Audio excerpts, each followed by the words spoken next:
All right, everybody, welcome into the Rant. I am Pugs Moran. We do this every Monday through Friday, some point in the afternoon. Today's a 2 o'clock show. Yesterday was a 2 o'clock show. Tomorrow's probably going to be a 2 o'clock show. That's right, 2 o'clock shows for everyone. It's just easier. It's just easier to balance the crazy day. Come one, come all, get in the chat room, and I am anxiously awaiting the first complaints from the chat room. I don't know. We're probably in I don't know where the show is going. We've been having some problems the last couple of days with where people are watching this chat room, what chat room they're watching it in, some YouTube, some Facebook. I don't know. I have no idea. I don't like it. And I'm getting to the point where I'm just going to scrap the whole damn thing. All right, there we go. Cece's here. There's one. Taronda's here. Hi, Taronda. Now that makes me happy. Got a busy day of recording here at the fabulous Kelly Moore Memorial Studios in the terrific E Gallery in Dallas's Design District. What do we got to do? Well, we got to do this, the rant. This is the fun one for me. This is where I just sit here, tell you about all the things that are happening in the world, at least insofar as how I see them. Hot topics, current events, trends, whatever it is. Talk radio for normal people. That's what we do here during the rant. Then tonight we got to do a Shock House. Shock House is me, CC, and Keith, the Sports Bras podcast. We hang out every Wednesday night and we just talk about stuff. I don't know what we're going to talk about tonight. I imagine we're going to talk about the Mavericks getting the first overall pick. We're going to talk about how Keith was right. Keith, a couple of weeks ago, he said, "Hey man, you guys are wrong about Nico. Nico's the man." Now look at Keith. He's looking like a star because we all forgive Nico, right? Or no, I don't know. We'll see. We'll talk about that on this Shock House Dallas this evening. That'll probably stream live, right? We stream that one live. Is that how we do that? Then after that, I got to do day 3 of Diddy or Didn't He? That's right. Our extensive, shameless, and relentless coverage of the Sean P. Diddy Combs trial. Every night after a day of court, we will be getting together and talking about whatever it was that we heard. Now, the first night we had what was called a full panel show. Full panel shows of the Diddy or Didn't He show, available at radiomisfits.com. The full panel show is going to mean me, James Parker from WBAP here in Dallas, and Headcrack from Dish Nation. That's a full panel show. We did that Monday. Tuesday was just, it's going to happen from time to time where it's just me. I'm just going to record a complete rundown of everything that happened. I'll offer some commentary. We'll get in, we'll get out. So those are the two different kinds of offerings that you'll be getting as we cover what could be months and months of daily updates on the Diddy trial. Yesterday's show, it was just me. Kind of glad it was just me because there was a lot of details that I wanted to get through. And sometimes when you got a whole bunch of people that you're talking to, you don't get to all the details. So yesterday's show was really, I think, perfect for the day and the content that was revealed there in court. If you didn't hear it yet, go to radiomisfits.com. Radio Misfits on Spotify, Radio Misfits, wherever it is. But yesterday was just me. And here's something that I want to say. I rarely go back and listen to stuff that I do because I hate myself. I've had more than one therapist tell me I suffer from imposter syndrome.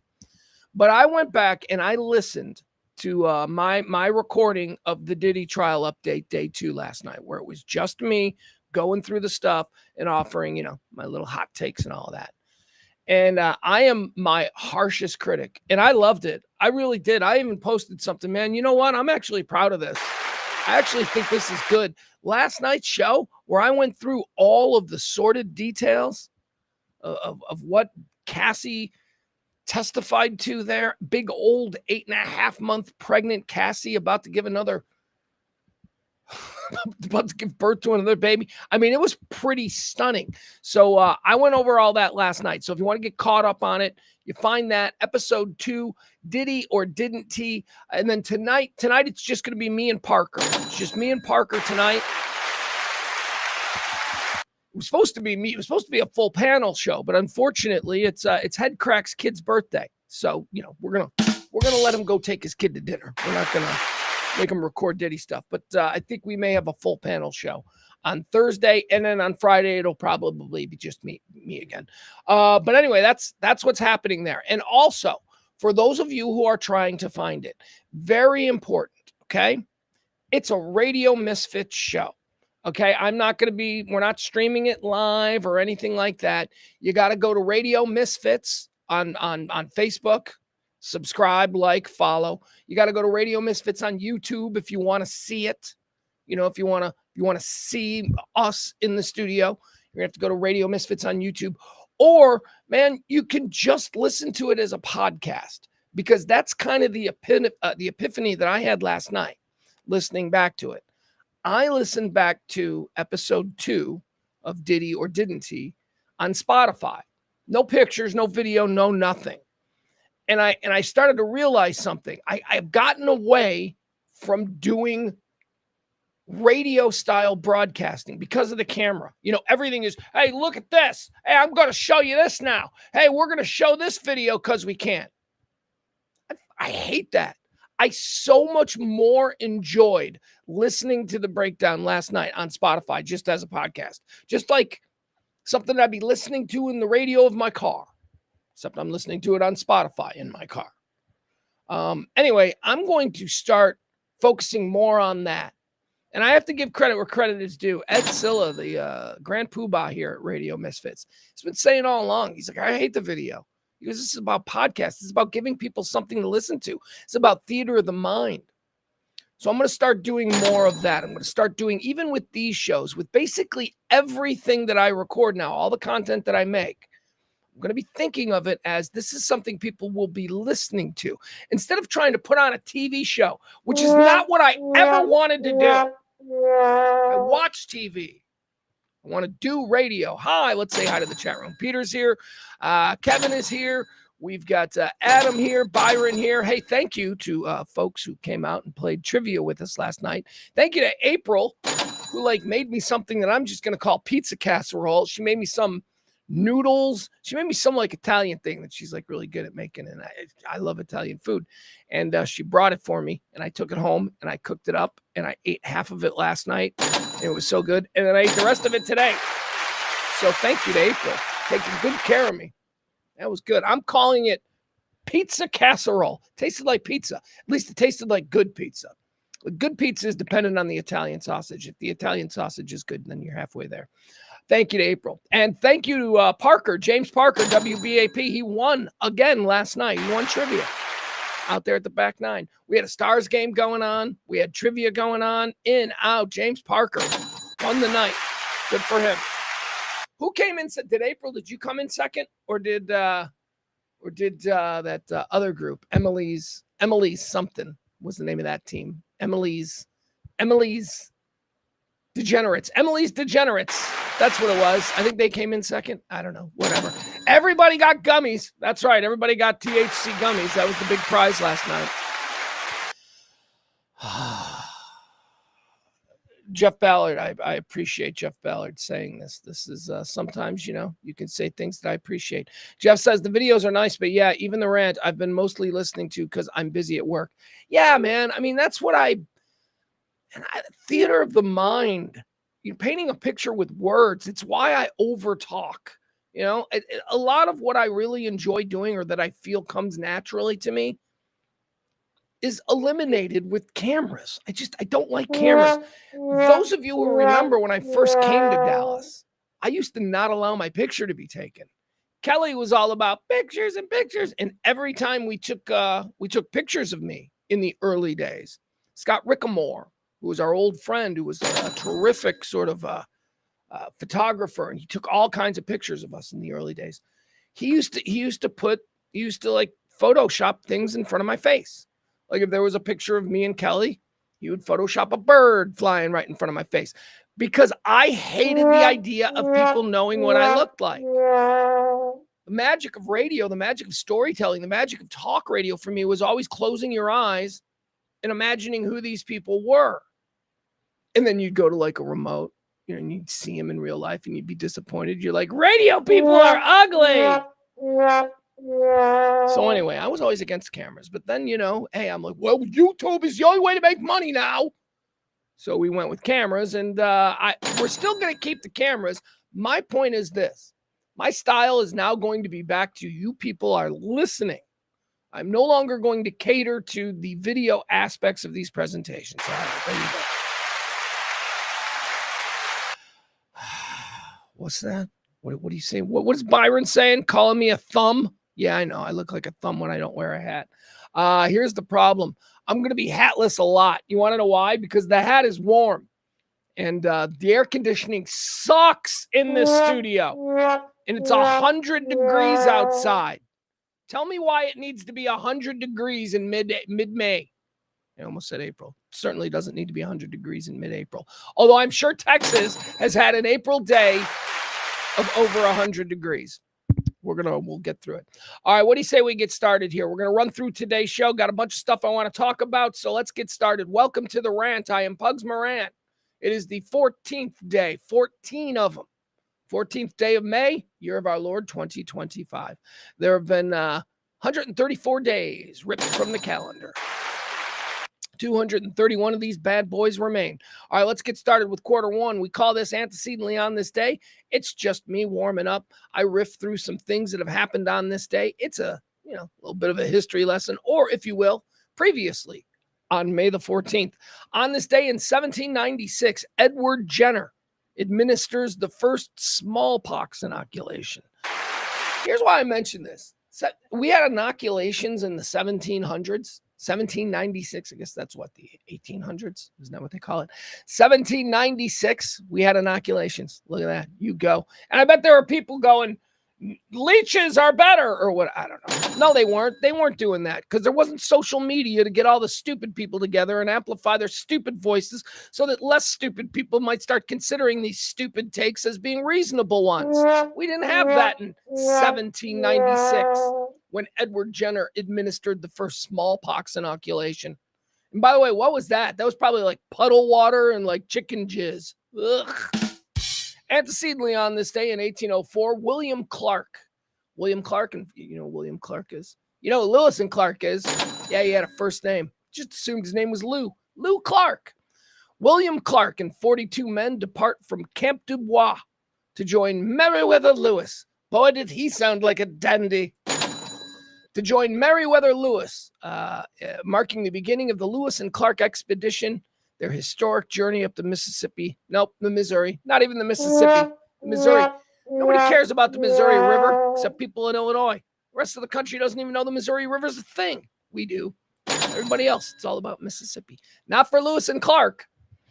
They took the easy river. Antecedently on this day in the year 1878, the last witchcraft trial in Salem, Massachusetts, man. Talk about leaning into your brand. The last witchcraft trial was held in this country in 1878. My God. What was it for? Let's see. The last witchcraft trial held in the United States begins in Salem, Massachusetts on this day after Lucretia Brown, an adherent of the Christian Science, accused Daniel Spofford of attempting to harm her through his mental powers. You go to court for that back in 1878. I'm thinking really fucked up thoughts about you. You could go to court for that. I don't know how it turned out. Don't really care. We're going to move on. Antecedently on this day, 1948, Israel is declared to be an independent state. After the declaration, Israel is immediately attacked by neighboring Arab states. There you go. This triggered the 1948 Arab-Israeli War. So they declared their independence, and then immediately the bombs started coming. Antecedently on this day, 1973, Skylab is launched. Remember Skylab? Probably not. Nobody remembers Skylab except for us traumatized Gen X kids. For like a couple of weeks, like when we were all in 5th grade or something, every news report was Skylab's going to fall on your head. Seriously. We walking around, going to school thinking, oh my God, keep your eyes up in the sky. Skylab. Was Skylab ours or was Skylab Russia's? I think Skylab is ours. That sounds like our name, right? Anyway, it fell to Earth, and guess where it landed? In the ocean, because the Earth is like 100% ocean water. Okay, so not 100%, but it's like, if anything's going to fall out of the sky, it's almost always going to land in the ocean. Or wait, no, maybe Skylab landed in Australia. Is that the thing that landed in like the middle of nowhere in Australia? Either way, doesn't matter. Didn't kill anybody. All us kids thought it was going to kill us while we waited for our bus for school in the morning. Antecedently on this day in 2008, Battle of Piccadilly Gardens. This occurred. Oh, this is one of them soccer hooligan riots, 2008. Apparently it was a big one. It was a game between Greater Manchester. No, hold on. I'll read it to you. Battle of Piccadilly Gardens in Manchester City Centre. Boy, the British, they spell center different. You know, we would spell it C-E-N-T-E-R. You know, they reverse the R and the E at the end. Doesn't matter. Don't get distracted, Pugs. Battle of Piccadilly Gardens in Manchester City Centre between Zenit supporters and Rangers supporters. I don't know what any of that means. Big dumb hooligan fight. That's what I know. That's all I know about that. Big dumb hooligan fights. People taking sports way too seriously. What do you say we do birthdays? There are a bunch of people who claim it's their birthday. Let's see. Born on this day in 1944, the great George Lucas. What am I going to do? George Lucas draft. I mean, what is that? What is it, just a bunch of Star Wars movies? No, thanks. Lucas is great. Lucas is great. We don't have to spend any more time talking about how great he is. Born on this day in 1952, David Byrne. David Byrne, he of the comically giant suit, Talking Heads frontman. Burning down the house. What else did he do? Anyone? Dun, dun, dun, dun, dun, dun, dun, dun, dun. You know, Talking Heads are fine. They're cute. They're a cute little band. I'm not crazy about them, but, you know, whatever. Did you know this, though? I didn't know this until this morning when I was putting this together. Do you know David Byrne ain't even American? David Byrne, Talking Heads, he's not an American. He's born in Scotland. Spent most of his life in Canada, and then moved down here to America when he was older. David Byrne. David Byrne's not an American. He's a Scottish singer. All right, born on this day in 1952, Robert Zemeckis, ladies and gentlemen. Robert freaking Zemeckis. Now, we're going to talk about Robert Zemeckis because he's one of my favorite filmmakers. You know I love to do, and by the way, on a day that George Lucas is celebrating a birthday, he's not the one we're going to spend time on. We're going to spend a little time on Robert Zemeckis here. Now, I'm not going to do a draft, but I just want to, I don't know that when we think of the great films of the last 50 years, we give Robert Zemeckis the due that he is due, okay? So let's go through the filmography of film director Robert Zemeckis. You tell me, is he one of the greats? Let's see. Let's just get started in 1971. He wrote. Okay, so it's not a director. I want to do this as director. So let's not start with 1941. Anyway, he wrote 1941. I love that movie. Spielberg directed that. He worked with Spielberg. He was like one of Spielberg's little helpers. He directed the 1980 comedy starring Kurt Russell, Used Cars. Come on, all Gen X boys love used cars. Romancing the Stone. How about Back to the Future? How about Who Framed Roger Rabbit? How about Back to the Future 2? How about Back to the Future 3? Are you starting to see the worth of Robert Zemeckis? Because hold on, it gets better. How about Forrest Gump? Yeah, directed Forrest Gump, directed the Back to the Futures, directed Forrest Gump, directed Contact, which I think is an incredible spaceman movie. Aliens, about aliens. I think Contact is the best one ever made. Jodie Foster, Matthew McConaughey, Contact. How about Castaway? Polar Express. Flight. All right, there we go. Anyway, my point is this.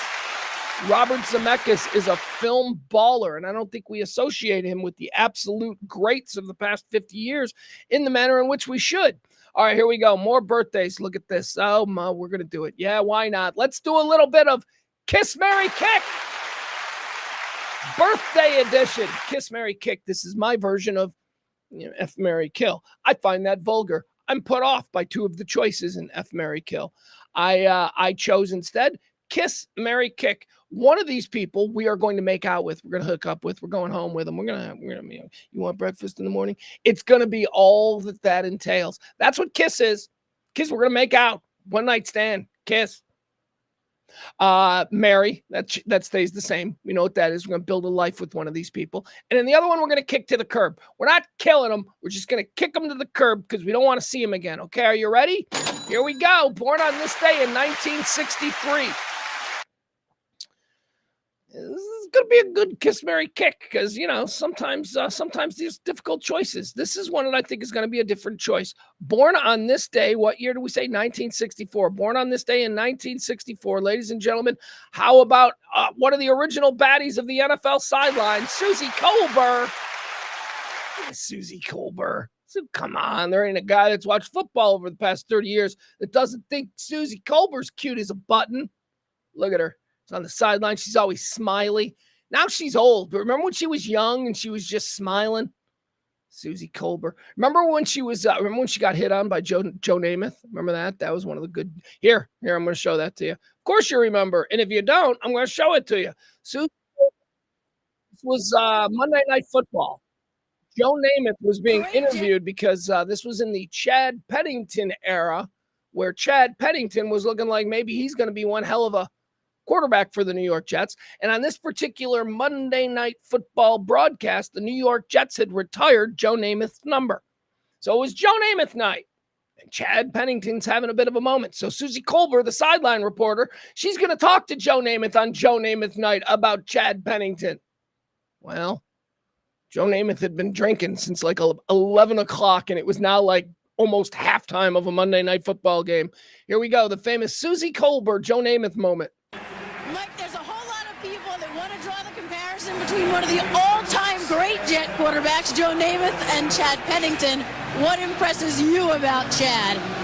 I believe everything that anyone else has watched Chad play impresses me. The same thing. He is drunk off his ass who allowed this guy to go on TV. I believe this is the famous struggling. Here, keep watching. Impresses them. He's a quality, classy quarterback that has a touch on the football. He's not a thrower. He's a passer. His mind is ahead of what the defense is. And if the Jets can support him, they will win the championship. All right, here's what I love about this. So Joe Namath knows he's fucked up. He knows he shouldn't be on TV fucked up, but he's trying to be a professional. He's trying to hold it together. And I think that he is very proud of himself. The way that he just answered that first question. Very proud of him. And if the Jets can support him, they will win the championship. Hold your 1 second for this, Joe. Pennington draw play to Curtis Martin. Would get 6. Joe, it's been a tough season for Jet fans. What is? Look at him. He's proud. He's very proud of how he answered that first question. So now he's gonna stop overthinking the interview and he's just gonna have some fun and go with it. What does it mean to you now when the team is struggling? Oh, when they kiss you. I couldn't care less about the team struggling. Well, Struggling. He leans in. He would have kissed her. Watch this. What does it mean to you now when the team is struggling? oh, when they kiss you.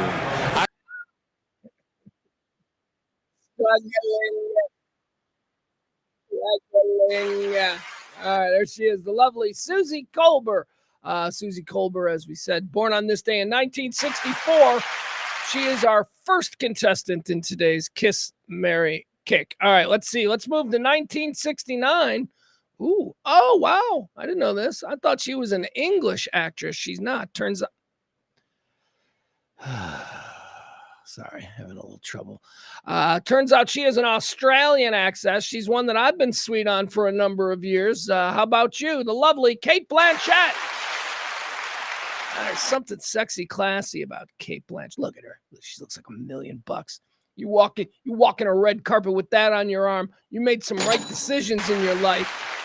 That's a classy broad, Cate Blanchett. Look at her. She always plays like cool roles in movies. She always plays a bitch who's totally capable. I love that.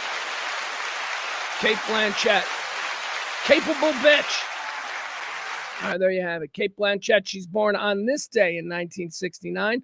And our third contestant in today's Kiss, Marry, Kick. Here's a bit of a Nepo baby, but I'm going to tell you, I don't have a problem with this Nepo baby. As a matter of fact, I'm actually a fan. So here we go. The lovely, the talented Sofia Coppola.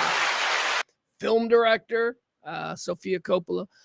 Writer, Sofia Coppola. Of course, daughter of Francis Ford Coppola. She was an actress herself. She started out wanting to be an actress. If you remember, she was cast in The Godfather 3.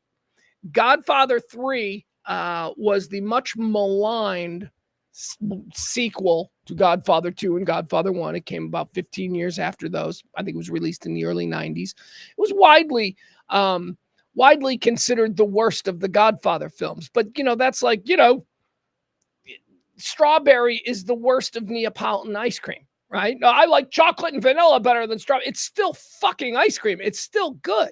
So Godfather 3, I hate when people are like, that movie sucks. It's like, what? That movie doesn't suck. That movie is awesome. Unfortunately, you're comparing it to two of the greatest films ever made. So stop it. And I'm going to say this right now. Originally, the role of Michael's daughter in Godfather 3 was given to Winona Ryder. But Winona Ryder had a bit of an issue. She had some kind of a problem. So she was removed from Godfather 3. And she was replaced by Sofia Coppola. Sofia Coppola, Francis Ford Coppola's daughter, was at the last minute recast as the daughter of Michael. And let me tell you something. She was shit on. Everybody was like, oh, the daughter of the director. It would have been so much better if Winona Ryder was in it. Fuck you. Shut up. Sofia Coppola was great. I thought she was tremendous in Godfather 3. I thought her scenes with Andy Garcia, the forbidden love stuff, because Andy was her hothead cousin, but they were hot for each other. Those were great scenes. All right, so there you have it. She is our third contestant. She is now a noted and very highly regarded film director, Sofia Coppola. All right, what are we doing? Kiss, Marry, Kick. Our contestants are the lovely Susie Colbert, NFL sideline icon, Australian sexy-ass actress, Kate Blanchett, and Sofia Coppola. All right, so first of all, who am I gonna marry here? Who am I gonna make out with? Who am I hooking up with? All right, so who am I gonna kiss? Oh man, you know what it comes down to? Here's what it comes down to for me. Okay, so I'm gonna marry either Sofia Coppola or Kate Blanchett. Okay, I'm gonna marry one of those two. I just don't know how much I want to hook up with Susie Colbert. Boom, decision made. I'm hooking up with Kate Blanchett. I am kicking Susie Colbert to the curb, and I am marrying into the Coppola family. I'll be running a Coppola vineyard in Northern California in no time. There you go. You're our winner there, Sofia Coppola. All right, welcome. You're welcome. That was today's Kiss, Marry, Kick. All right, let's go. Keep moving here. Birthdays. Who else do we got? Celebrities celebrating birthdays today. Born on this day in 1989, Gronk. Happy birthday, Rob Gronkowski. All right, now let's move on to quarter three. These are deads, people who've died on this day. Quickly, we'll run through a list of celebrities who passed on this day, and we will decide where did they go, heaven or hell. First and foremost, let's address the elephant in the room, the big one, right out of the box, dead on this day in 1998. A guy who about 2 years earlier, I was told when I was a producer of a morning show, I was told he was about to die and that it would be in my best interest to make some kind of a sizzle reel, some sort of life retrospect of this person's, accomplishment. So I did it. I spent like a week. I worked really hard on this thing. And then guess what? Dude didn't die for like 2 years. But I'll tell you, on the morning he died, I was like, I've got a sizzle reel ready to go. Dead on this day in 1998. Icon. Certainly global icon, but an American institution. The great Frank Sinatra. Sinatra died on this day in 98. He's going to heaven. Fuck you. You think I'm putting Francis Albert in hell? That son of a bitch gave so much money to the Catholic Church. There's no way he's anywhere but heaven. Frank Sinatra, dead on this day in 1998. Dead on this day in 2015, B.B. King. B.B. King, great American singer-songwriter, guitarist, bluesman, popster, whatever, rock and roll guy, icon of all of those genres. B.B. King died on this day in 2015, although Lucille, his guitar, still tours tirelessly. You can go see Lucille playing at American Airlines Center. It's just the guitar. They just put the guitar out there. B.B. King, heaven. Why? Why would we put him anywhere else? B.B. King. Dead on this day in 2017, American film actor Powers Booth. I love Powers Booth. He played, yesterday we talked about Jim Jones. Powers Booth played Jim Jones in a made-for-TV movie from the early 80s. It freaked me out. That was the Drink the Kool-Aid guy. Powers Booth. Gonna put him in hell. Gonna put him in hell because he was an actor and he had an edge to him, and I believe there are some stories about him. Anyway, there he goes. Powers Booth, dead on this day in 2017. We're putting him in hell. Dead on this day in 2019, preemptively putting him in heaven. This guy was like, so like when I was really little, like when I was first realizing that, oh, there are certain people who are just funny. There are certain people who make me, 3-year-old me, laugh, 4-year-old me laugh, 5-year-old me laugh. I think that the first people who I can really say they made me laugh was Don Knotts. I think Barney from the Andy Griffith Show. I think I liked him. I think I was like 5 years old. I liked him. But then also this guy. This guy was like my first whatever. My first Robin Williams, my first Jim Carrey, my first just, dead solid home run hitter comic guy. Every time he comes on the screen, I am dying of laughter. So we're putting him in heaven. Tim Conway from the old Carol Burnett show. Holy shit. Do you have any idea what a Mr. Tuttleball did to like a 6-year-old me? Floored me. I'm just out of the shower. I'm in my jammies. Still wearing jammies with, the feet connected. Those are pretty cool. Where they come with the socks. Still wearing those. I got my hair. My hair's all parted and combed real nice. And I'm laying there on the floor and I'm watching the Carol Burnett show on a Saturday night. Just roaring at Tim Conway. God, he was great. He's going to heaven. There you go. All right, Tim Conway's. Let's see here. Let's go to the chat room. Let's check on some of the conversations that we see here in the chat room. Kevin says, FYI, your recent streams aren't showing up on YouTube. Yeah, no idea what's going on with that. I might be banned. Who knows? I'm not sure. I don't know what to tell you. I apologize for any inconvenience. I certainly do, but I have no idea. Yes, April, thank you. I did. I liked it a lot. She made me food. Kevin says he likes the unknown comic. What was that guy's name? Murray something. Yeah, I like the unknown comic. That guy was fun.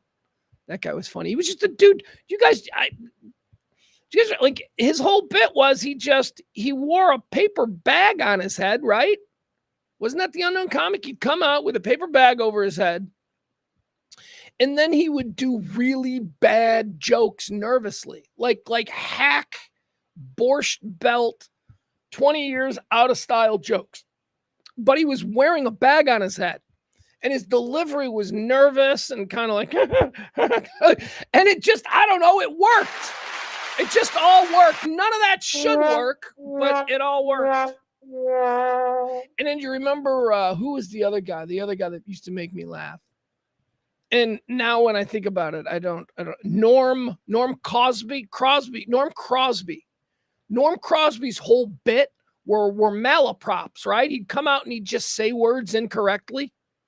Kind of like, I don't know, like he would use a big fancy word, but use it incorrectly, or he'd use an incorrect big fancy word in place of another. I don't know, whatever. We were easy in the 70s. We were so easy.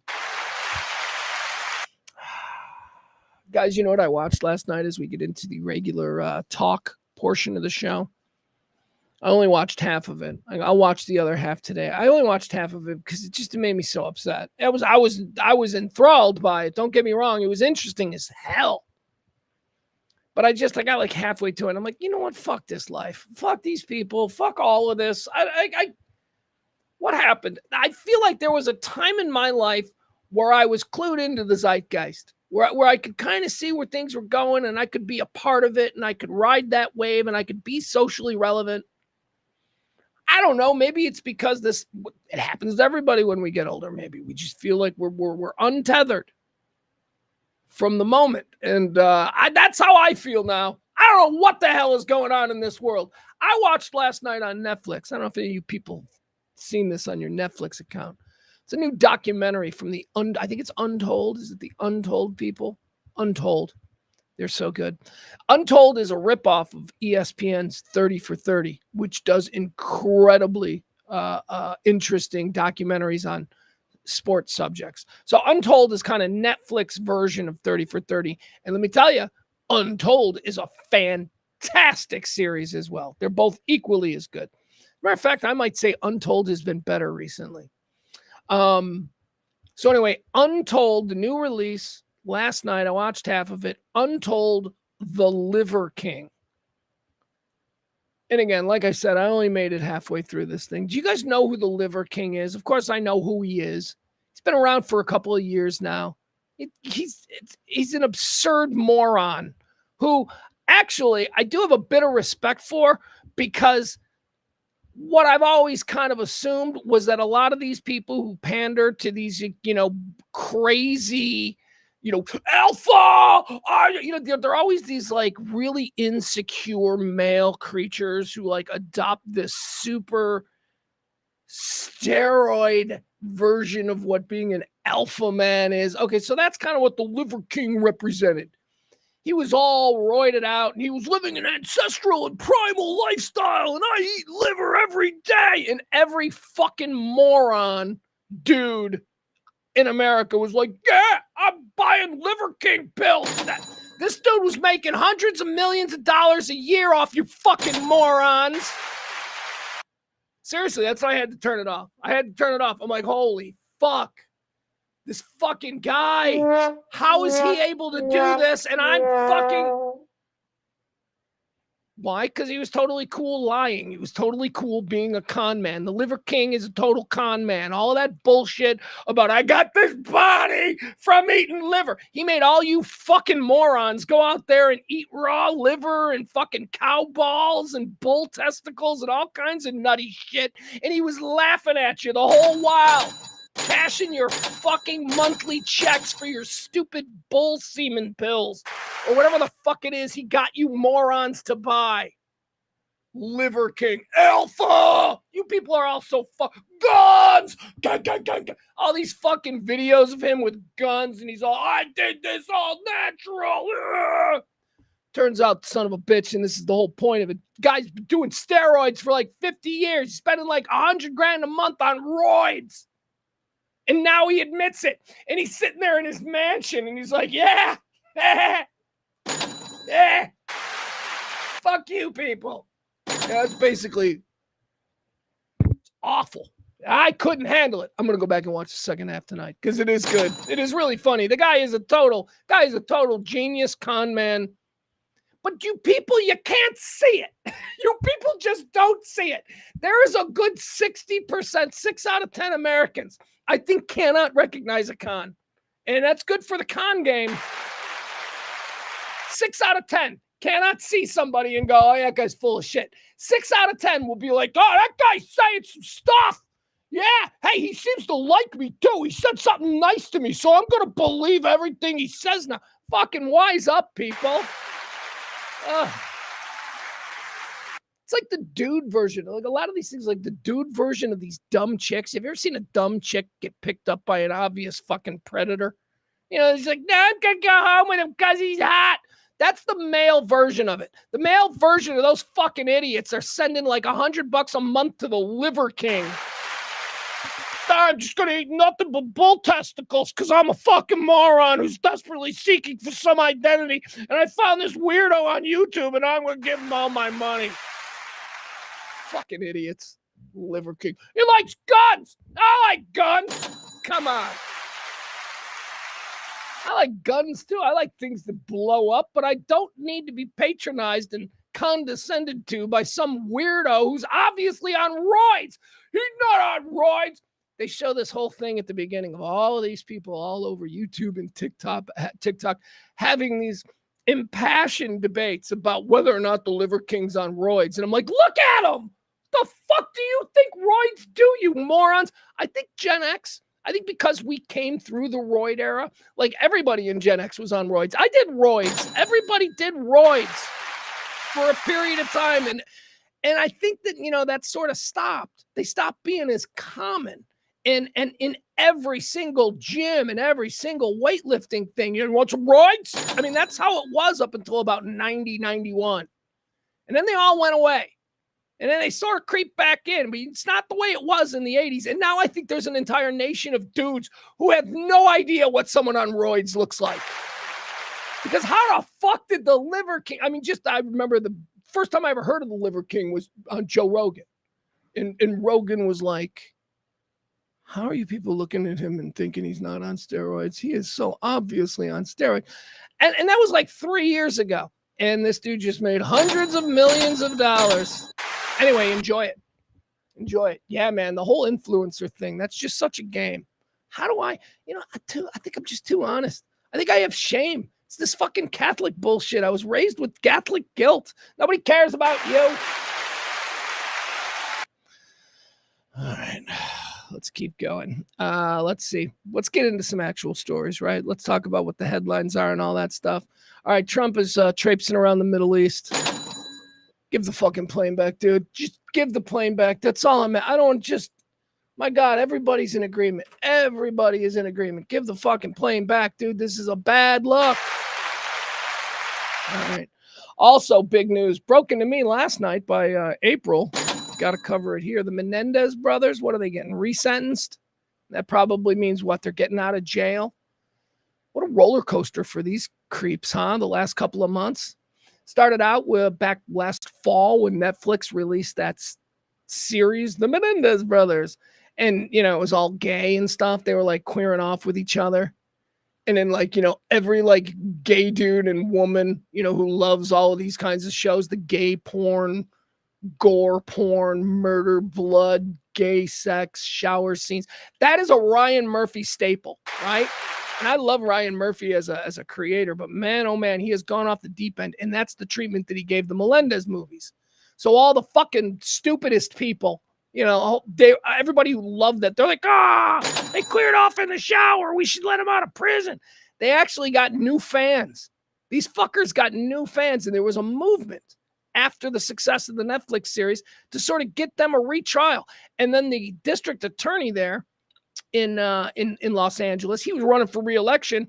He was obviously pandering to their popularity. So he announced, we're going to reopen the case, blah, blah, blah. He was trying to win re-election. And he lost. And he lost re-election. It didn't work for him. So now the Menendez brothers are like, well, wait, the guy that said he was going to redo our thing, he's no longer in power. What does this new guy think? And the new DA there in LA, he said, yeah, nope, not going to look at it. That was a couple of months ago. So after all of that, the Menendez brothers look to be staying behind bars. But now a judge is getting involved. What the hell? Judge reduces Menendez brothers' murder sentences, putting them a step closer to freedom. Dateline, Los Angeles. Eric and Lyle Menendez will have a new shot at freedom after 35 years behind bars for murdering their parents. The ruling from Los Angeles Superior Court Judge Michael Jessic reduced the brothers' sentence from life in prison without parole to 50 years to life, making them immediately eligible for parole. Hey! Who cares? Let's not let them out. Eligible for parole is not the same as being paroled. Charles Manson was eligible for parole like every 7 years. I don't know if you remember that dog and pony show they used to roll out. Charles Manson is in front of a parole board today, and he is hoping to be... Oh, no, they rejected him. Never mind. Forget it. How about this? This is a fun one. Doesn't affect me because I live here in Texas where porn has been a crime for quite some time. don't we have a blackout here in Texas on porn sites? Not all. Right. We figured this out. It's not all porn sites. It's just the good ones. It's just, if you want to see porn in Texas, you can see porn in Texas on the internet. It's just really sketchy, like Central American porn, Eastern European sketchy platforms that you can still access here in Texas, I'm sure. But the good ones, the Disney, the ESPN, the name brand porn, Pornhub and whatnot. I guess you can't get that here. But anyway, we got a guy, Senator Mike Lee. He's introducing a bill to make all porn a federal crime. All right, let's see what he's having to say here. A new bill filled by Senator Mike Lee seems highly unlikely to pass, but that doesn't mean the internet can't have some fun with it first. Mike Lee filed a bill titled the Interstate Obscenity Definition Act, IOTA, if you will, seeking to establish a definition of obscenity in order to empower law enforcement to identify and prevent obscenity from being transmitted across state lines. What the fuck is obscenity? Tell you what I think is obscenity. I think half the stuff I see depicted on video games that my kid plays is obscenity. Oh, yeah. You know what you should do? What's your choice here? Slaughter the entire family or let them go? Yeah, good choice. Go ahead. Slaughter the entire family in your little video game. That's obscenity to me. Grotesque displays of violence is obscenity to me. You know what hardcore porn to me is? Every other fucking clickbait video that I see on Twitter that shows someone dying. That's pornography to me. That's obscenity to me. You know what is an obscenity to me? Naked women. A dude's dick. That's not obscene to me. But live footage inside the cafeteria as school shooter goes on a rampage, that's fucking obscene. And we don't seem to have any issue with those kind of grotesque displays of violence. Man's inhumanity to man is fine. But man's love for a woman, or even man, no, that's obscene. Fuck you, Mike Lee, you idiot. Now, look, I'm not a big porn guy. I guess maybe in my younger years, as the internet made this kind of thing more, I would say this, I am no different than any other guy. But as I've been older, that kind of falls by the wayside. You're not really into it anymore. Seems like, anyway. Having said that, I will be pro porn till the day I die. Here is what I want to see, though. I want to see a real conversation about access to porn. Now, I agree with, these sites that say that it's a little bit freaky when the government starts saying, before you look at this extreme fetish video, you're going to need to enter in your driver's license so we know who you are and what kind of weird shit you're into. That can't work. That can't work. That's not a thing. People, they're allowed to be insecure about their sexual peccadillos and all that, and they don't have to have the state running some kind of registry about who's into what. But there's got to be a better way for the porn industry to make sure that young people don't have access to it, because it's just too easy. It is just too easy if you are a horny 12-year-old in this country today to find the most unhealthy, potentially traumatizing depictions of sex. Guys, hold on. I need to take a quick break. I need to take a very quick break here. I apologize. Somebody is at the door here at the e-gallery, and they've been ringing twice. So give me a second here. I'm going to take a quick break, and then we will come back. Hold on. Let me see. Hold on. I don't even know what this is about. Oh, my God. I'm the only person here, and somebody's knocking. Be right back.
All right. Perfect. Thank you, folks. Appreciate that.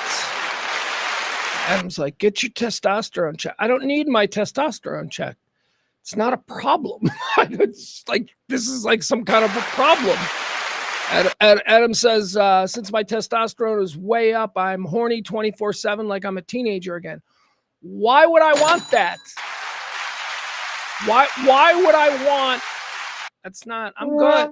I'm good with where I am. Besides, yeah, I have rage issues as it is. I don't need any more testosterone. All right, let's see. What else do we have here? Porn is a crime, according to Mike Lee. They don't think it's going to pass, but hey, all right. All right, now let's talk about this. This was a big story that happened at the end of the show yesterday. We didn't get a chance to talk about it, but hey, let's get into it now, huh? Big changes in Major League Baseball. Rob Manfred, a guy who I do not like Rob Manfred. He irritates me. He is the commissioner of baseball. He is not likable. I don't know what it is about Rob Manfred. There is just something that is not likable about him. With that said, his era as commissioner of baseball, I think that he has overseen some changes that I am all for. I am really appreciative as a baseball fan who've been sitting here watching baseball die a slow, sad death these past couple of decades. I am very pleased at some of the innovations that have happened under the Rob Manfred era. So, okay, but I don't like the guy.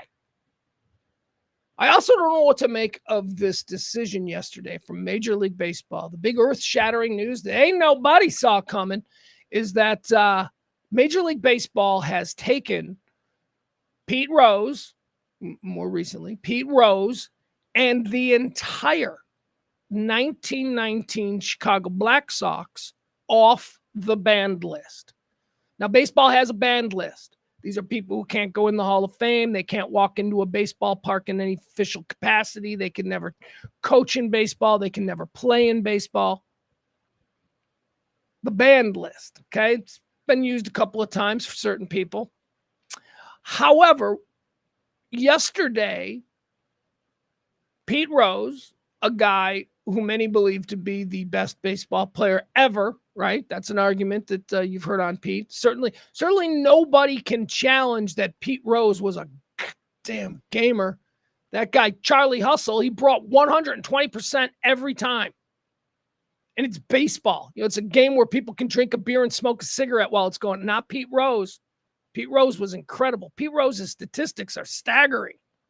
And yet, you know, this obvious first ballot, no doubt, build him a statue at, I almost said Canton, Cooperstown, build him a statue at Cooperstown. Despite all of that, you know, this man died last year not being in the Hall of Fame. And why wasn't Pete Rose in the Hall of Fame? Well, because he bet on baseball. And he refused to admit that he bet on baseball. Now, Pete Rose bet on baseball. He never bet against his own team. He always bet for his team to win. But still, this was in an era where baseball was, gambling is bad. Everything about gambling is terrible. Baseball had this opinion on gambling for 100 years. They were fearful of the gangsters taking over and fixing the league. So this brings us to 1919. The 1919 Chicago Black Sox, as they've been colloquially named. They were the White Sox, but they were scandalized. They are considered by baseball historians to be one of the greatest baseball teams ever assembled. The 1919 Chicago White Sox ran through that entire baseball season. They were expected to very easily dispose of the Cincinnati Reds in the World Series and win another World Series title. They'd won 2 years prior, but they lost. And then the rumors after they lost, rumors started to come out that the Chicago White Sox in 1919, that team was on the take, that they had received money. They were in constant arguments with Charlie Comiskey, the owner of the team, because Charlie Comiskey didn't pay him. Charlie Comiskey owed all of these guys like all of this money. They were one of the most successful baseball franchises in America. They were winning World Series, and they had a miserly owner who wouldn't pay them. So these players in desperation were approached by some gamblers out of New York City, and, they took a deal. a whole bunch of the 1919 Chicago White Sox took a deal. They got paid $5,000. $5,000 in 1919. That's like $100,000 in today's money. They all took their checks, and they pledged to the gamblers that they were going to throw the World Series and that Cincinnati would win. Cincinnati did win. Gamblers made a whole bunch of money. But then in the weeks following, stories started to come out. Stories started to come out at such a clip that Major League Baseball, who at this point didn't even have a commissioner, it was just a collection of owners, Major League Baseball had to do something. So they went and got this crazy Southern judge who had become famous as this hangman judge. He's a big, dumb, stupid guy who doesn't consider any facts. He's not a thoughtful, lawyerly guy. No, he's just a big, dumb fucking hang-em judge named Kennesaw Mountain Landis. And the Major League Baseball owners decided to bring Kennesaw Mountain Landis up to address these rumors about these players and what happened. They made him the commissioner. He was the first commissioner of baseball, and his first act was to ban all of these players, sight unseen, no investigation into the individuals, no distinction made between, people like Chick Gandil and Eddie Seacott or Buck Weaver or Joe Jackson. Here's why it's important, because Shoeless Joe Jackson is the White Sox center fielder. Shoeless Joe Jackson is arguably one of the greatest players who's ever played baseball. And people don't know him. People don't recognize him. He's mythologized in baseball movies. But in 1919, he was removed from baseball after only playing, I think he'd only played like 6 or 7 years. Shoeless Joe Jackson did absolutely nothing to suspect that he was throwing that World Series. Like I said yesterday, his team lost. He could have been the MVP. Let me tell you about who Shoeless Joe Jackson is, okay? He hit .408 as a rookie. As a rookie in Major League Baseball. Now, I know it was a long time ago, but still. Nobody else was hitting .408 as a rookie. By the way, that rookie record still stands. His .356 career batting average is 4th highest in baseball history. Shoeless Joe Jackson holds the Cleveland Guardians and the Chicago White Sox franchise records for triples in a season. Jackson led both teams in several statistical categories and set a World Series record with 12 base hits. This was in the World Series that he was banned from baseball for. Remember, he threw this World Series. Judge Kennesaw Mountain Landis decided that Joe Jackson must have been a part of it. And this is what he did in the World Series that he supposedly threw. He had 12 base hits. It's a record. Nobody in World Series history has had 12 base hits other than Shoeless Joe Jackson. He led both teams with a .375 batting average. He committed no charged errors and even threw a guy out at home plate with an absolute laser beam from center field. Joe Jackson didn't throw that World Series, and yet his career was over. Baseball legend Babe Ruth says that Shoeless Joe Jackson is the single greatest player in baseball history, and that his swing, the Babe Ruth swing, is entirely inspired by Shoeless Joe Jackson. Ted Williams, who is widely considered baseball's greatest hitter, and also Ted Williams, the greatest Mexican player ever in the history of baseball. That's right. People don't say that enough. Ted Williams was a secret Mexican. Ted Williams was a Mexican guy. but it wasn't like, okay to be a Mexican guy back then. So, yeah, he had to hide it. Ted Williams, greatest Mexican baseball player in Major League Baseball history. Ted Williams said about Shoeless Joe Jackson that Jackson was the greatest pure hitter that he has ever seen. And that whenever people say that, Ted, you're the greatest hitter ever, he'll say, you never saw Shoeless Joe. Lou Gehrig said, years later, the other 7 players implicated. Oh, no, here's what Lou Gehrig said. Lou Gehrig said to press after winning some MVP award. Gehrig said, sure, I had one heck of a run, but what about the guy none of you will talk about? What about Shoeless Joe? Whatever you think of me, just remember, I'm no Shoeless Joe Jackson. That's Lou Gehrig. So for me as a White Sox fan, this is very cool because the White Sox have essentially, over the past 100 years, 100 plus years, 106 years now since this team has been banned. The White Sox have not been able to celebrate this team. The White Sox have not been able to celebrate Joe Jackson. The White Sox have not been able to retire his number. The White Sox have not been able to build a fucking statue to him, which is all going to change now. So I think it's a good thing. I think about the Hall of Fame, guys like Pete Rose and Shoeless Joe Jackson, they deserve to be in there. Now, I don't think that the rest of the 1919 Black Sox deserve to be cleared because a number of them actually did something illegal. But Shoeless Joe didn't. And they're letting them all in. Doesn't matter. They're all not going to the Hall of Fame. Shoeless Joe will. Shoeless Joe and Pete Rose will be in. And I think they said 2028 now. 2028 is when they'll be eligible because they're being reinstated today. There is now a period of time that has to lapse before they can be on a ballot. So I think I read something like they expect a 2028 first ballot Hall of Fame debut for Shoeless Joe Jackson and Pete Rose, which would be great. Would be great. But here's the thing not to forget.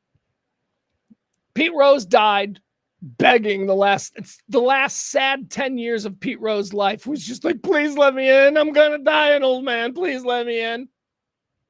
They didn't let him in. And he just died a couple of months ago. And now they're going to let him in. And they stood on principle.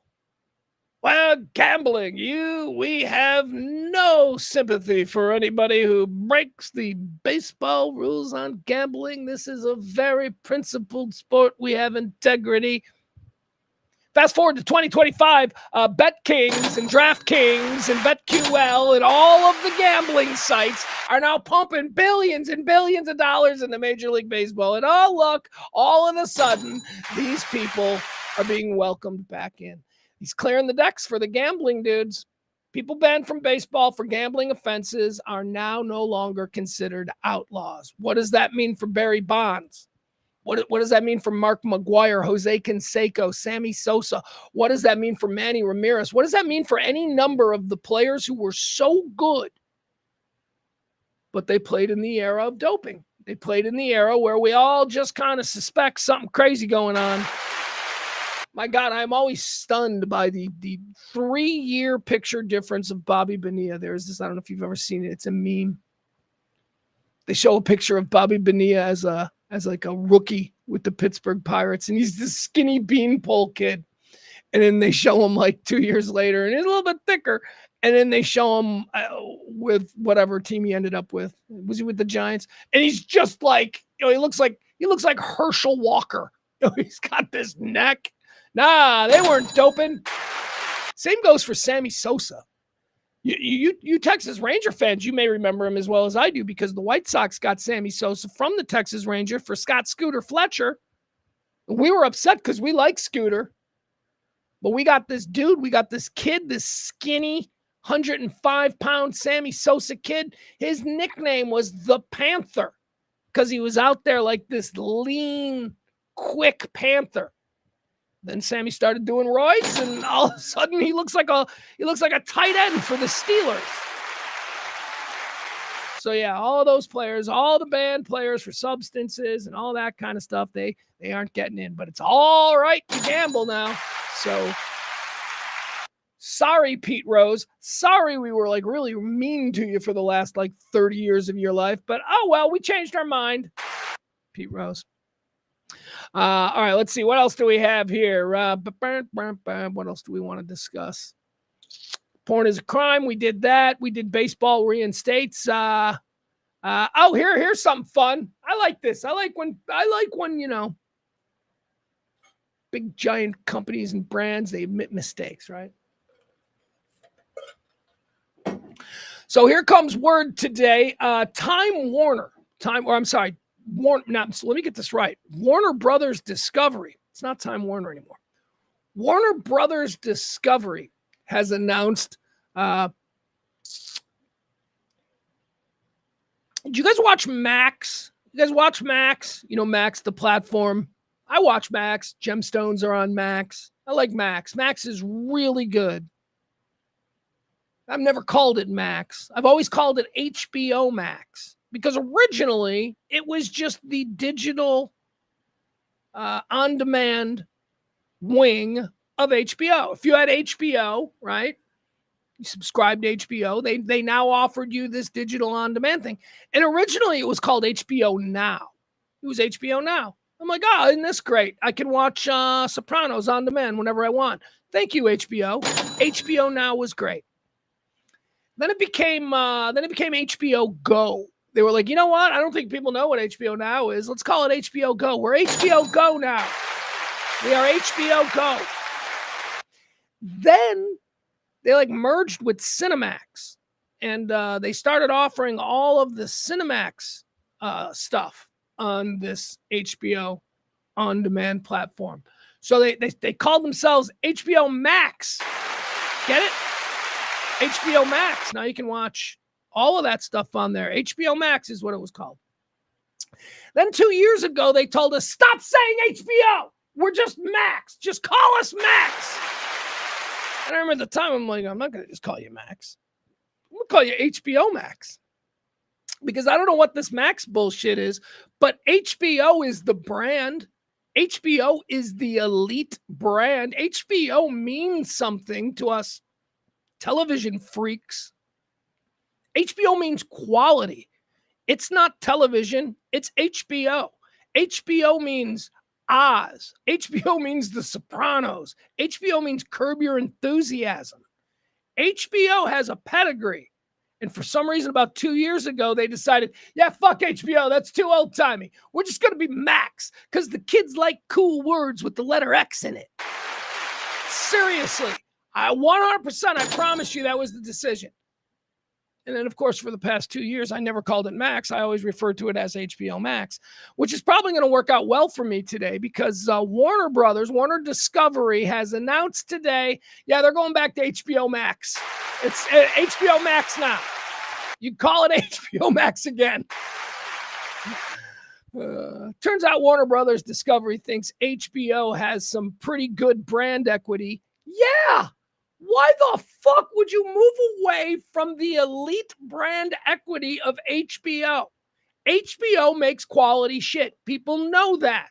Why would you not? They screwed up. They just... Turns out HBO has some pretty good brand equity after all. This summer, streamer Max will bend the knee and rebrand back to its original name, HBO Max. Au contraire, mon frère. That ain't your original name. Your original name is HBO. And then you were HBO Now. And then you were HBO Go. Then you were HBO Max. Then you were Max. And now you're HBO Max again. The change comes just over 2 years after Warner Brothers Discovery decided to drop HBO from the streamer's name and just become Max. Note that while HBO and Max have carried separate commercial branding during that time, they've competed under one HBO Max label for industry awards. So I don't know what that means. All right, we're going to move on. Anyway, look, doesn't affect me at all. I never stopped calling it HBO Max, and now here we are. Let's see here. This is interesting. So there was a study done about the high price of concerts. I don't go to many concerts. Some of you may. I do not. But concert prices are stupid. I'm sorry. $300 for a ticket? $300 for a ticket, I better be in the first 10 rows like center.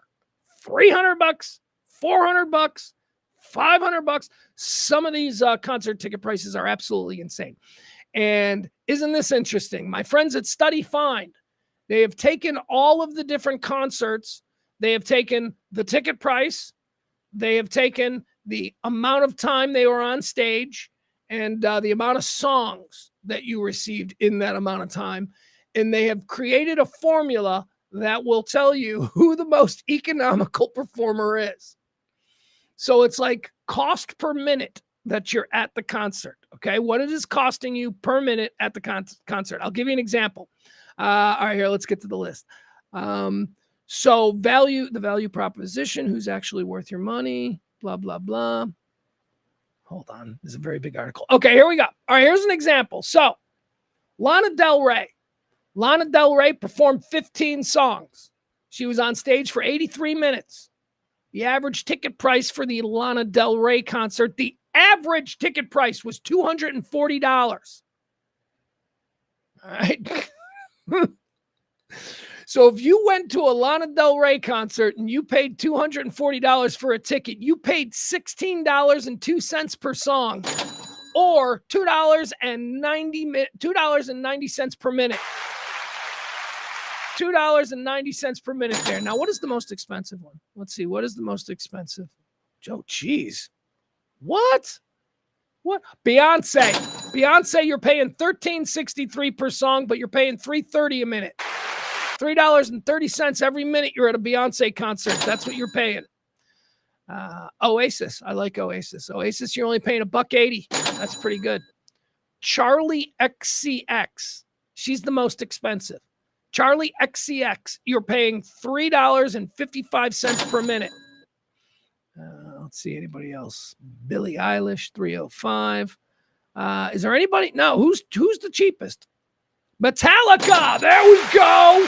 Keeping it real, brothers. Keeping it fucking real. Metallica, you're only paying $1.27 a minute. $1.27 for Metallica. Katy Perry, $1.84. Pitbull, $1.90. Well, come on. Pitbull. Who's going to pay more than that? Post Malone, $1.56. Justin Timberlake, $1.33 a minute. That's pretty good. Here we go. Here's the cheapest one so far. Ed Sheeran, 91 cents per minute. Ed Sheeran. He is the most economically affordable. Drake is $1.95. Anyway, I thought that was interesting, isn't it? Isn't that interesting? All right. So there you have it. Is concert worth it? Worth it like $3 a minute? I don't know. Here's something else that's interesting. This was released today. Did you see this? I'm going to show you this picture. You tell me who these people are if you can. I'm very excited about this. Probably talk about this story maybe tonight on, excuse me, on Shock House. Shock House is our sports-themed show. Look at this. Did you guys see this? All right, here we go. All right, do you know who these guys are? How cool is that? Well, you can probably just read it, I guess. This is a new movie. Now, it's not a new movie to me because I've been hearing about this movie for over a year. Whole bunch of people have been attached to this movie. This is a film bio. By the way, and it's made by David O. Russell, who is awesome. David O. Russell, Silver Linings Playbook. You people know how much I love Silver Linings Playbook. How about American Hustle? David O. Russell. I rhyme. This is a John Madden biopic directed by David O. Russell, starring, as we see right here, that's Nicolas Cage as John Madden. It's Nicolas Cage as John Madden, and that is, of course, somebody playing Al Davis, the owner of the Raiders. Who's that playing Al Davis? Why, that's Batman himself, Christian Bale. Christian Bale is Al Davis. That looks awesome. I can't wait for that. Look at this. Look at Nick Cage as young Madden. I like it. All right, here's what it says. It was announced. Well, here's a little bit of backstory on this film. It was announced in May of 2023 that Will Ferrell had entered early negotiations to star in the film as John Madden, with David O. Russell set to direct. Will Ferrell is Madden originally. How interesting is that? In April of 2024, it was announced that Hugh Jackman was now in the mix to star as Madden, with Tom Hanks entering to play Al Davis. Ooh, I don't want that. Hugh Jackman, I'm sure he's fine. I've just never been, a Hugh Jackman guy. And then it says here, however, in August, Nicolas Cage would be cast to play Madden. Christian Bale was announced to portray Al Davis. John Mulaney has been added to the cast. Catherine Hahn is playing John Madden's wife. She's amazing. There you have it. Okay, how exciting. The new John Madden movie. Excuse Excuse me. All right, let's keep going. Let's see. What else do we have here? I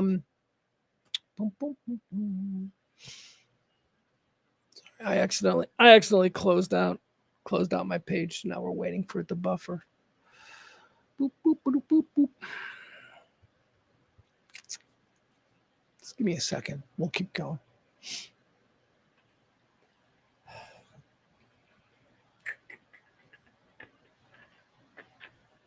Buffering. It's buffering. It takes forever. So how you guys doing? I'm all right. A little tired. It's a little warm in the studio today. It's like I don't know if you know, it's like 115. Sun just exploded and projectile vomited all over North Texas. It's very hot. It's very hot out there. Still waiting. Any second now. All right, here we go. All right, let's go. Let's see. What else do we have here? HBO is back. We talked about that. Concerts cost per minute. We went through Christian Bale and Nick Cage as Madden. Okay, we did that.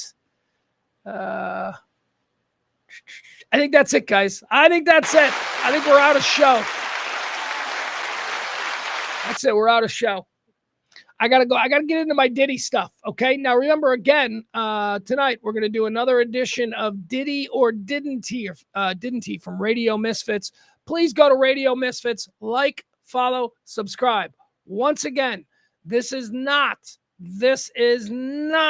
a live stream. Okay, so there is no tonight. It's gonna be me and James, and I think I've got another guest. Day 3 coverage of the Diddy trial will be myself, James Parker. It is going to be, listen to it as a podcast, okay? Just go to Radio Misfits, follow them, go to Radio Misfits on YouTube if you must see it. If you must see it as, a video thing, go to Radio Misfits on YouTube, subscribe to that page. All the future updates will be going there. I honestly think that everything that I'm going to be doing very quickly is only going to be on those pages. There's too much confusion. I can't get no relief. So I think it is best now for me to just say, just start using Radio Misfits for all of this stuff. It'd just be easier for me. Okay? That's right. How about that Stars? Stars going to win the Stanley Cup. I totally feel it.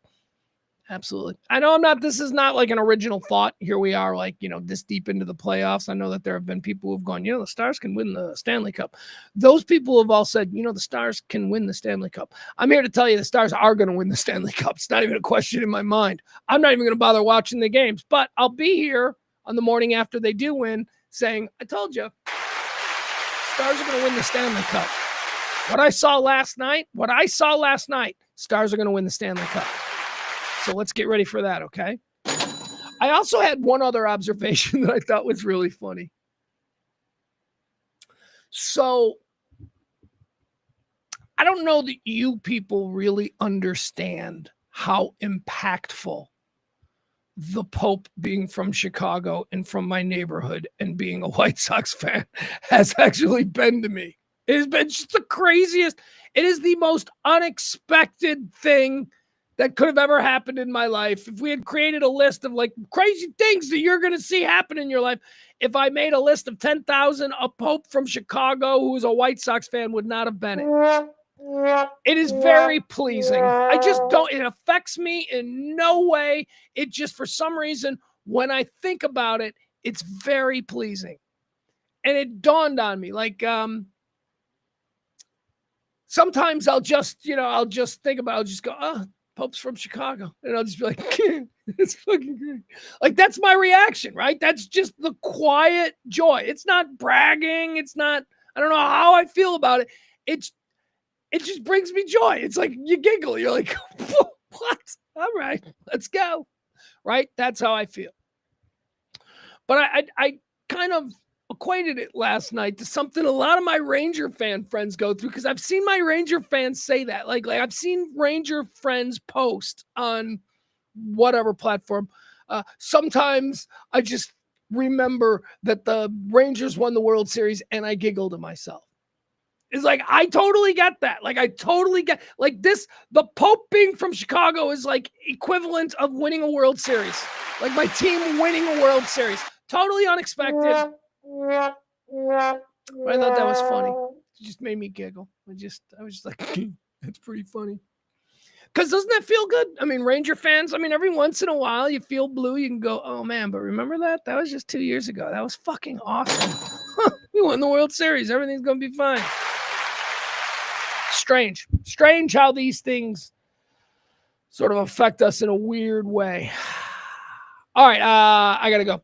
I got what I gotta do. I gotta jump into day 2 of the Cassie testimony. I haven't followed anything other than what happened very early this morning, which we didn't get any Cassie testimony, but the Cassie cross-examination. Did you guys listen to the show last night?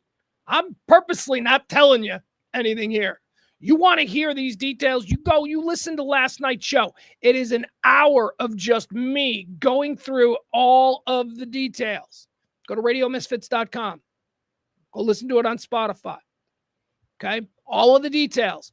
The explicit, pornographic, they're showing porn in court today. They got to clear the gallery, and they're going to show actual porn that Diddy recorded from these freak-offs concerning Cassie. The details, you guys. Guys, I'm going to show you one detail. Okay, I'll give you one detail here.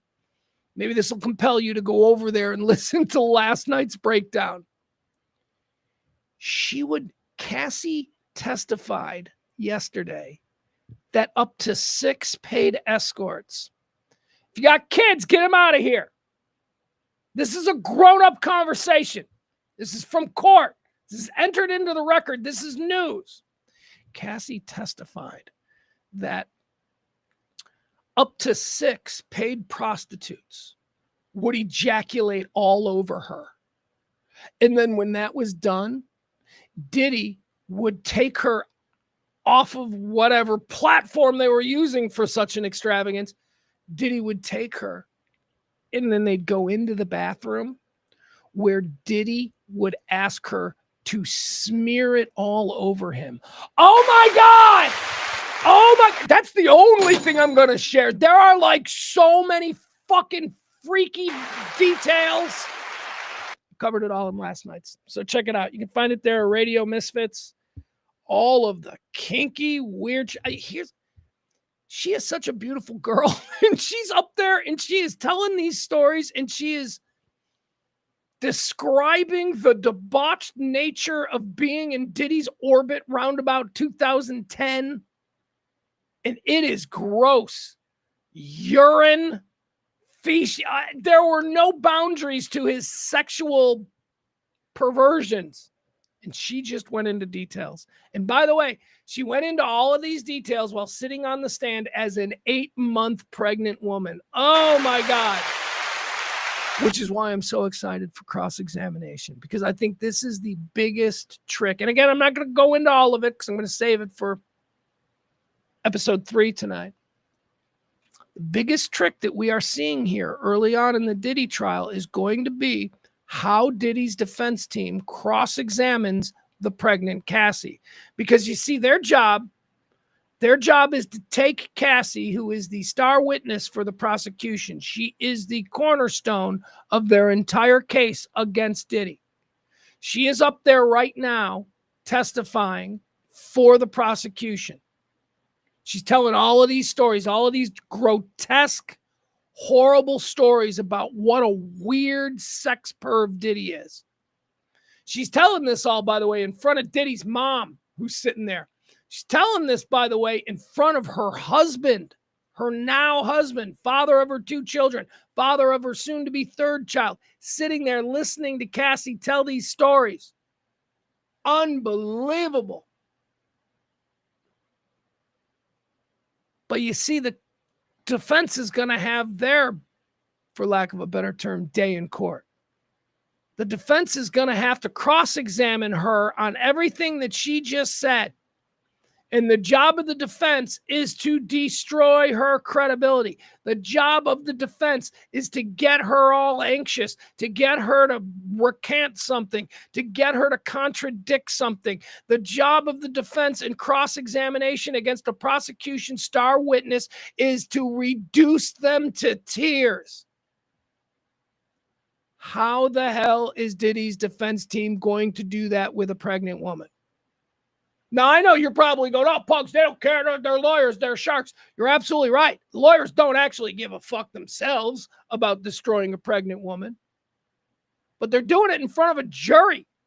The jury is going to sit there and watch this pregnant woman, this giant pregnant woman, get badgered and hammered and just torn apart by the defense. I think this is going to be fascinating. The defense is in a really hard spot here. They have to completely destroy her credibility. And yet at the same time, the optics say she's a beautiful little pregnant woman who's about to give birth to a sweet little baby. How do you balance those two things?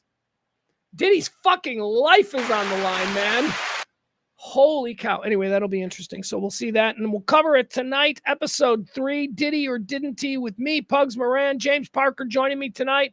Also, maybe somebody else. Maybe. Hold on. We'll find out. Well, I'll find out actually in the next half hour, and then you'll find out when we debut it. Diddy or Didn't He, nightly on RadioMisfits.com. Radio Misfits Facebook, Radio Misfits YouTube, Radio Misfits.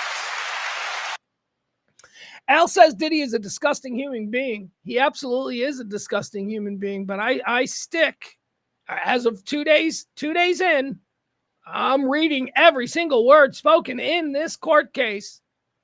2 days in, Diddy is going to walk. Diddy's walking. They overcharged him. I've been saying this since day one.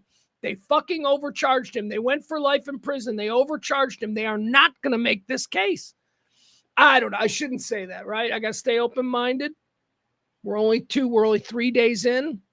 But man, and there have been setbacks for the defense. And still, I'm like, I don't know that they're going to make kidnapping. I don't know that they're going to make sex trafficking. I don't know. We'll see. We'll see how it plays out. That's why it's so interesting. It is a fucking fascinating case. All right, that's Diddy or Didn't He? Myself, James Parker. Head Crack joins us when he can tonight. It's Crack's kid's birthday, so he's going out to dinner with his kids, so we wish them well. Full panel, I think, back tomorrow. All right, guys, that's it. I don't know what else to tell you, other than you know how I feel about you. You're all special, and we'll see you. Bye. Oh, that's right. Shock House. That's right. We'll offer a Shock House offering as well. Around about 6 o'clock, we'll do Shock House. Shock House. Okay. Appreciate you guys. Bye.